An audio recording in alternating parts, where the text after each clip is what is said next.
Of course you picked the same restaurant again, Ethan. I never get to choose anything in this relationship. Not one single thing.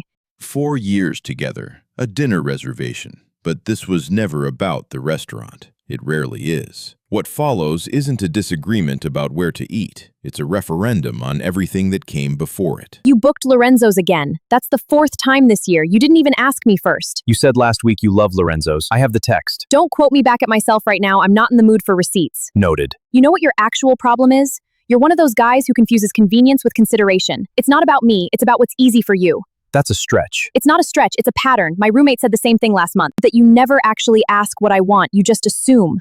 Interesting.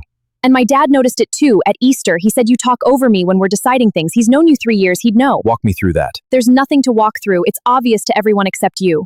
Even your own coworker Jenna said you're set in your ways when we run into her last week. Big leap. You have no idea what I gave up on here for you. I left my job, my apartment, my whole friend group, and you can't even let me pick a restaurant. I remember you moving here. I don't remember it being conditional on restaurant selection. That's exactly your move. Turn my sacrifice into a joke. Sure. Ethan, this is ridiculous. You always take Lorenzo's side. Let's slow down. You started with Lorenzo's. Now we're at your roommate, your dad, Jenna from my office, and a move you made 2 years ago. That's 5 arguments in 90 seconds. Pick one. Fine, Lorenzo's. This is exactly what you do. You break it down until I sound unstable. Or I stop it from turning into 5 fights I didn't start. You always do this. You always make me the irrational one. I didn't make you anything. I just didn't take the bait. I'm sorry.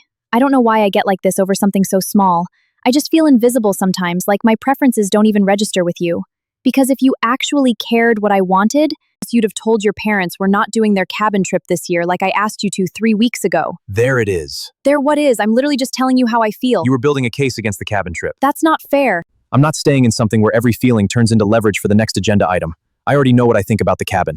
And about this. Wait, no, don't say it like that. I didn't mean it that way, I swear. We can talk about this. We always work things out. Just give me a second to explain what I actually meant. Please, Ethan. 4 years. We'll end this over one bad conversation about dinner. You've explained 5 different things tonight. None of them were about dinner. Fine, fine. You walk out on me tonight? I will call your mother myself and tell her exactly what kind of son she raised. I'll tell her everything. And I'll tell my dad too. Let's see what he thinks of you after that. Tell them whatever's true. I won't be there to argue about it. 4 years, Ethan.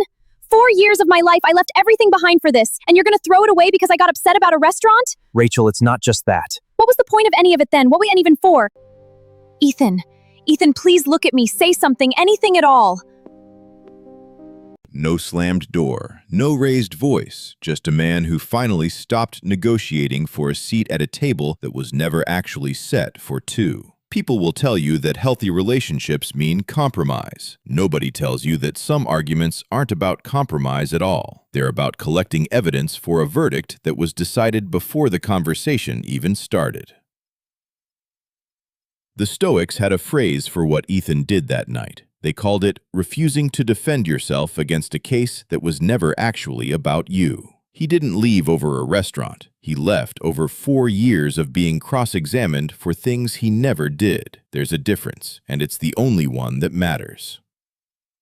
If you've ever had a small disagreement turn into a trial with no jury, you already know how this ends. You just have to stop showing up to defend it. If this story hit you, leave a comment with the word clarity, and if you're not already subscribed, do it now. More real Stoic stories for men drop every week.